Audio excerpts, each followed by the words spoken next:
Hello viewers, ইতিহাস পরিবারে তোমাদের সকলকে স্বাগত জানাই। আজকে নতুনদের জন্য একটি সুখবর নিয়ে হাজির হয়েছি।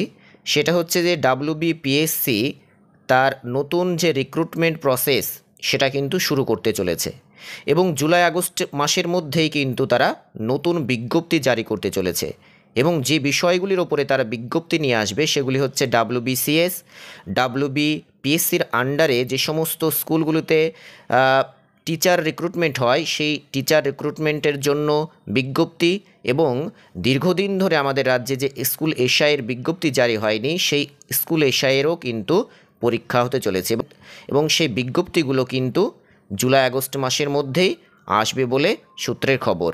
এবং এই নিয়ে কিন্তু ইতিমধ্যেই পিএসসির দপ্তরে একটা মিটিং হয়েছে বলে আমরা জানতে পেরেছি এবং আদালত যেহেতু পিএসসিকে রিক্রুটমেন্ট করার জন্য একটা ধমক দিয়েছিল, সেই আদালত অবমাননার দায় এড়াতেই কিন্তু পিএসসি এত তৎপর হয়েছে বলে সূত্রের খবর।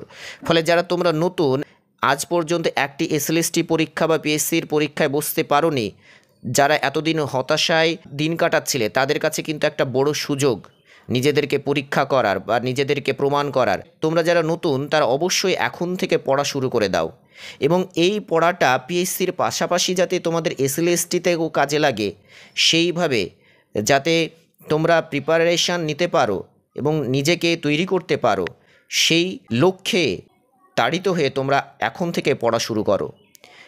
ফলে এখন থেকে প্রিপারেশান না নিলে কিন্তু তোমরা অনেকটাই পিছিয়ে পড়বে। এবং তোমরা যারা পিএসসি এবং এসএলএসটি ইতিহাসের নির্দিষ্ট সিলেবাস ধরে প্রতিনিয়ত মক টেস্ট দিতে চাও, তাহলে তোমরা অবশ্যই আমার টেলিগ্রাম চ্যানেলে যুক্ত হতে পারো। সেখানে নিয়মিত মক টেস্ট নেওয়া হয়। এই টেলিগ্রাম চ্যানেলের লিঙ্কটি আমি এই ভিডিওর প্রথম কমেন্টে পিন আপ করে দিচ্ছি। তোমরা চাইলে সেই প্রথম কমেন্টের লিঙ্কে গিয়ে তোমরা টেলিগ্রাম চ্যানেলে যুক্ত হতে পারো। ধন্যবাদ।